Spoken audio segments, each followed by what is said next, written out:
Good afternoon, everybody.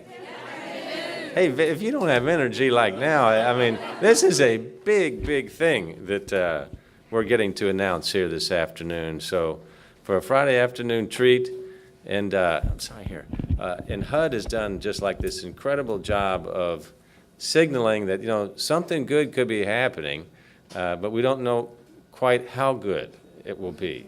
So regardless, it's going to be great. So thank everybody for coming here. And this announcement here today really culminates an awful lot of things that we've been working on, all of us together, for quite some time. As you know, our administration, what we've been focusing on from day one, and people I don't think ever get tired of hearing it, is, you know, how can we be an even more compassionate city? And how can we hold ourselves to that standard? How do we push ourselves when maybe we've fallen short some way? But how can we live with this notion that everybody's potential should be flourishing, and how can we lean into that? We've seen how that builds social muscles, and by that I mean when we work well together, it helps us get through times of tribulation and challenges that we might have, and compassion is also the basis for us coming together around collaborations, around partnerships, really common cause. When you share values with folks, it's like you tend to move in the right direction, and who can argue with a human value like compassion? One of the things it's done on the business side, it's helped to create a booming economy. We even have businesses now that locate here because they say they like this concept of a compassionate city. It helps us take care of each other more. The Give a Day Week of Service, which many of y'all are involved with. We set another world record for compassion with 205,000 volunteers in acts of compassion this past April, so we're very proud about that. And then we use compassion as one of our guideposts for our innovation programs to provide resources, hope, and opportunity for our citizens that might have need. One of our key partners in all these efforts is Natalie Harris and her team at the Coalition for the Homeless, who we're proud to call partners. Let's give Natalie a preemptive round of applause.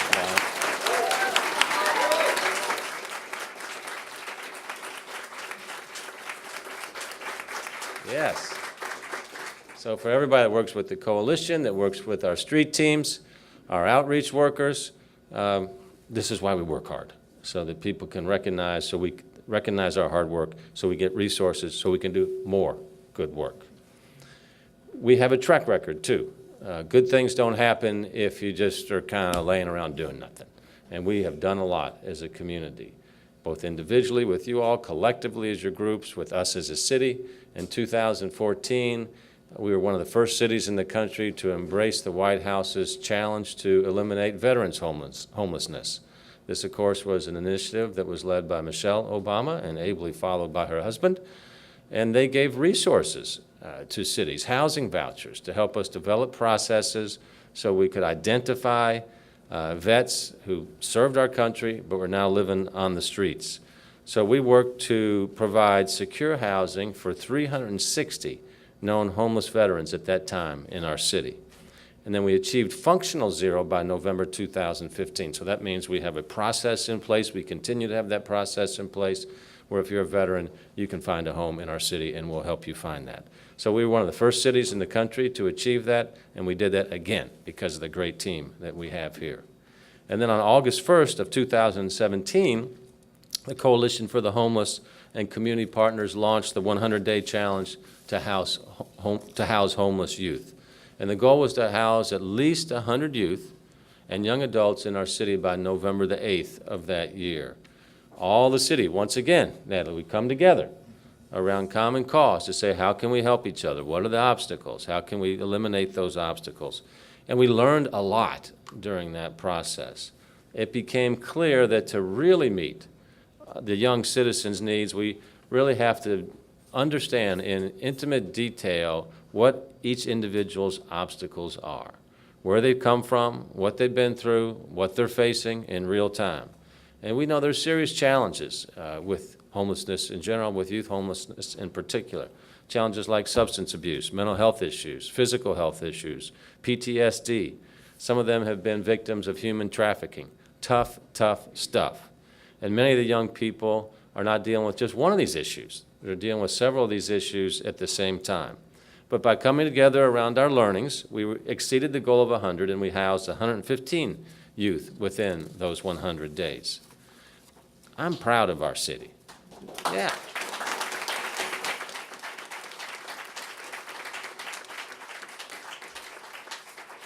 One thing, it's good and bad about our city. The good thing is we take care of business, and we're pretty humble about it. And maybe there's some, I don't know if it's bad or not, but we don't beat our chest very much and say, look what we did. Okay, but it's important that people know what we did, because then more good things come as a result of that. So what we learned through that, obviously, was, boy, just think if we had even greater resources, what could we do?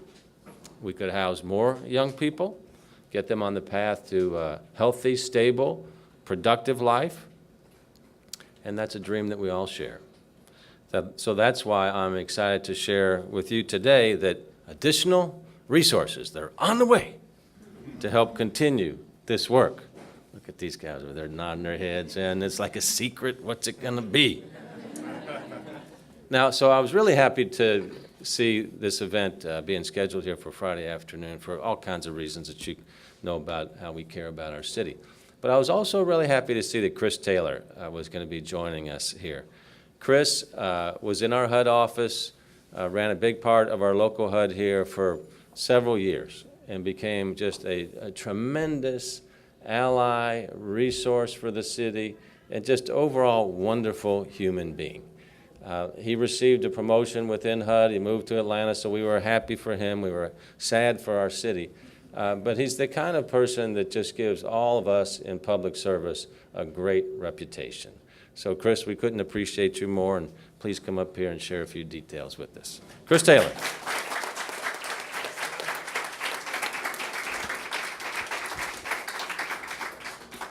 Good afternoon. Thank you, Mayor Fisher. I appreciate those kind words. It's definitely great coming back to this wonderful city and seeing a lot of very familiar faces, such as Natalie Harris, who we have worked in the trenches for long hours. Curtis, I see you back here. Mary Francis, Carrie Addison, we've worked long hours together. It's good to see all of you here today, and again, we're very happy to be here for such a important announcement. I'm thrilled to join you today to announce an important new investment in our common cause to confront and ultimately end youth homelessness in the city of Louisville, Kentucky. But maybe more importantly, we come together today to make a common statement about this vexing problem in youthful homelessness. We cannot and we must not accept young people living on our streets and in our shelters. Consider, if you will, your own sons and daughters, nieces and nephews without stable housing and without the system of care that we all associate with health and home. Among all the people who experience homelessness in this country, young people are the most difficult to find and the most difficult to collect data on. And when you think about it, it's why young people who are experiencing homelessness in the first place that makes serving them, even finding them, such a challenge. Young people experiencing unsheltered homelessness or young people who come into our shelter are often victims of abuse, as the mayor just said, but they really are disconnected from families and are really aging out of foster care. Their needs are different than other folks in our populations, and so we're always looking for innovative new approaches that are targeted to the unique challenges of youthful homelessness. Today, we rededicate ourselves to develop and sustain a system of care that offers real solutions for young people, ending their homelessness, or better yet, preventing it in the first place. That is why I'm pleased to be here today to announce an award of $3.4 million to help our local partners in Louisville, Kentucky.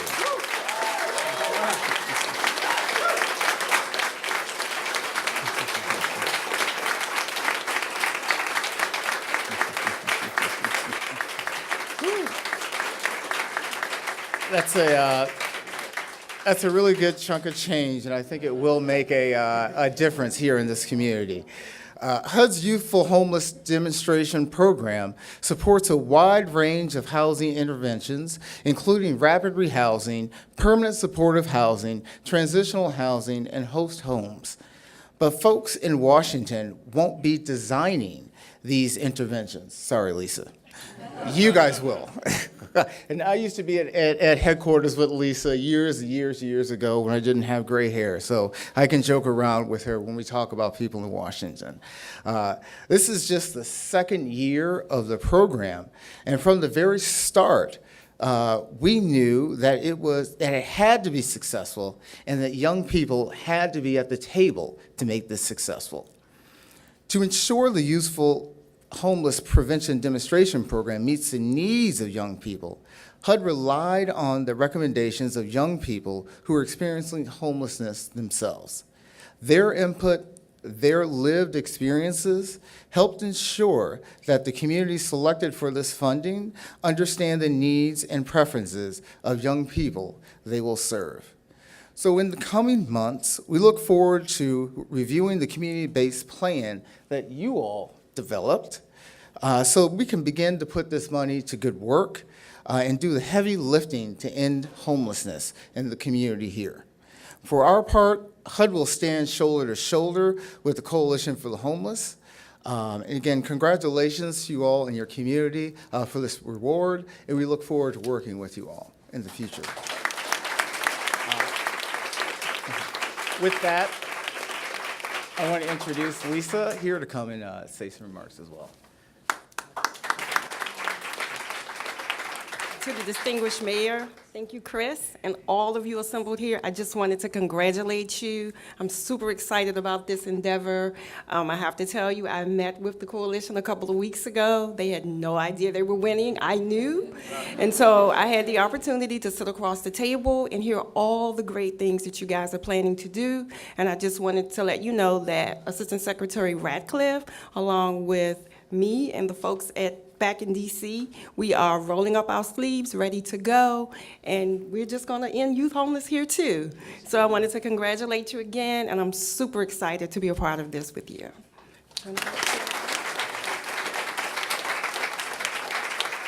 Okay. Thank you, Lisa. Thank you, Chris. As you guys know, one thing we know how to do here is work and work together. And that's what it takes on a big project like this.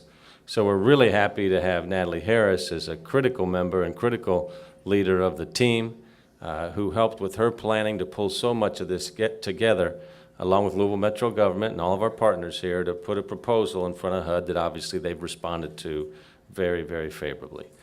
And probably a lot of us have written grants before, and you do your best job and you hope, and you don't get all of them, that's for sure. But boy, when you get them, it really feels good, especially when it has as many zeros behind it as this one does. So Natalie, come on up here, and let's give her all the love here. Great job.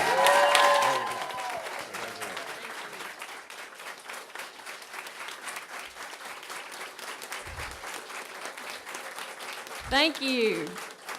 So those of you who know me know I'm not a big talker. I'm more the person that's doing in the back room. So I'm not going to talk long, but I could not get up here without talking about the fact that this has been an amazing team effort.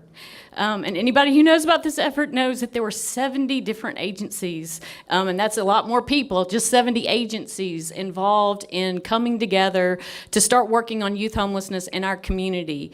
And we did not get this funding because we talked about doing something about homelessness here. We did the 100-day challenge, and we housed 115 youth instead of 110 in that 100 days.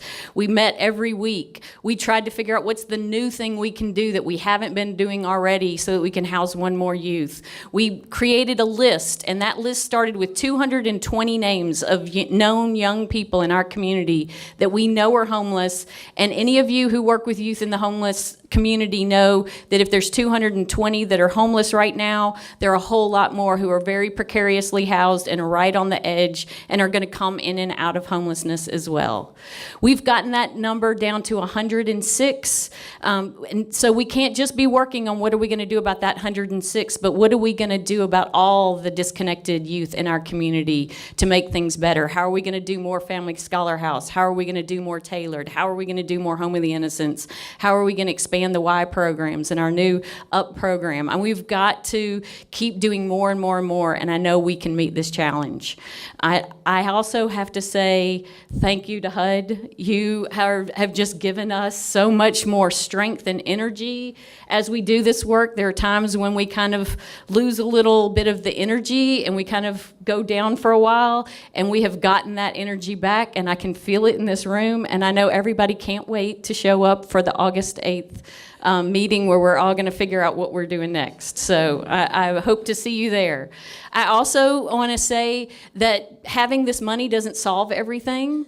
There's a lot of work to do, and $3.4 million won't do it all. So it's going to take a lot of work, and so we're going to be asking you for a lot of help. A couple of things you can do right away, right here at the Home of the Innocents. Before you leave, you can talk to Liza. We've started a host home program here in town, and we need hosts that for a short period of time will have a young person stay in their home. We also are looking for mentors and people who will volunteer at all these different agencies I've talked about. So there's lots to do. There's lots of ways to get involved. And one of those is to be involved with our Youth Action Board. And so anybody who knows about the work we've been doing knows that our Youth Action Board is an integral part, an important part. Not only do they sit on the committee, but they have their own committee where they talk about us. And so they have been advising through this entire process on what we're doing well, what we're not doing well, and how we can change things to make sure we include youth in our community. And I think it's important to know that the youth of our community are our future, but they're our today too. They are our leaders, and we need to follow them. And so I'm going to ask Dylan Head, Mark Pence, and Keandra Hillard to come up and tell us a little bit about what they've been doing and why it's so important that they be involved. Well, hello, everybody. I see a lot of familiar faces out there, so it's good to see everybody again. But throughout this entire journey, and it's been a long one, it's been, tough because a lot of times when you have youth that are homeless, they don't want everybody to know they're homeless, so then it makes it even harder for us to figure out who it is that really needs these resources. So I'm thankful that we've been blessed to have more resources, and I'm definitely thankful to everybody in this room because you all make it possible for us to be able to come together and have a place to meet and have a space to share what we talk about, what it is that the youth in this city need, because this city is at the brink of budding development. So Louisville is somehow every year popping up in Forbes magazine, and that's a great thing, but we're also a part of that too because we're the people of today, tomorrow, and the road ahead. And so we have to be lifted up on our feet. It's really hard because all of us, I feel like in this generation, all have dreams and goals, but homelessness and adversity and stuff does get in the way. So to have a room full of caring adults and people that really believe in us, it does make a difference. And like Nat said, we do need more people to be a part of our board and come out and just kind of sit in on a meeting and kind of learn what it is that you could possibly contribute or do, because sometimes money does help things. I guess we can all agree on that. But time is also just as important. Mentorship is also important because we're here at the brink of our own development. And so, they always used to tell me when I was younger, you don't know where you're going till you know where you've been. And clearly we haven't been here long, so some of you all can show us where we're going because you've already been there. So it does make a difference. And I'm not going to say a lot because I think the smile is enough to just come up here and let you all know that I can smile because of the people in this room and the things that you all are doing. And my only request is that you continue to do it, but bring some friends along. So I'm going to let my fellow board members speak and tell you a little bit more, but thanks again, everybody.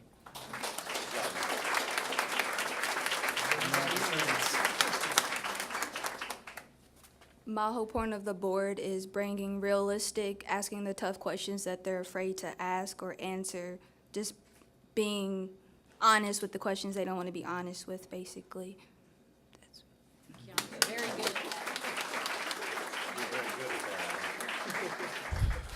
So one of the most important aspects of this board is, like they said, being honest with themselves, but also being honest with everyone around you. Just because if you don't be honest with what the problem is, it's not going to get fixed, and you can stick your head in the sand and ignore it for as long as you can. But eventually, it's going to have to be addressed. And thankfully, we have all you people here that can help give us that support and also inspire us about what it is that we want to do in the future and how best to do it. And thanks to you all, we're also getting a better idea of how to do so just by watching the legacy that you leave behind and how best to shape it for ourselves. With the Youth Action Board, English. With the Youth Action Board, it does give our young adults the best chance possible to get out in the community, figure out what their niche is and how best to succeed in this world. And it is through the connections we make with you all that that is possible. So thank you. Thank you, guys. All right. Really appreciate you guys. Our programs are much better because of the help you give us in designing them and designing them to the truth. Speaking of the truth, Eric Friedlander is over here. I'm so proud of the work that Eric does around resiliency, around community services. This guy has dedicated his entire life to helping people. Eric, I'm sure you've got something to say here today. Come on up here. Eric Friedlander. In many ways, I don't belong here, but I do appreciate being able to speak a little bit because you all are our community.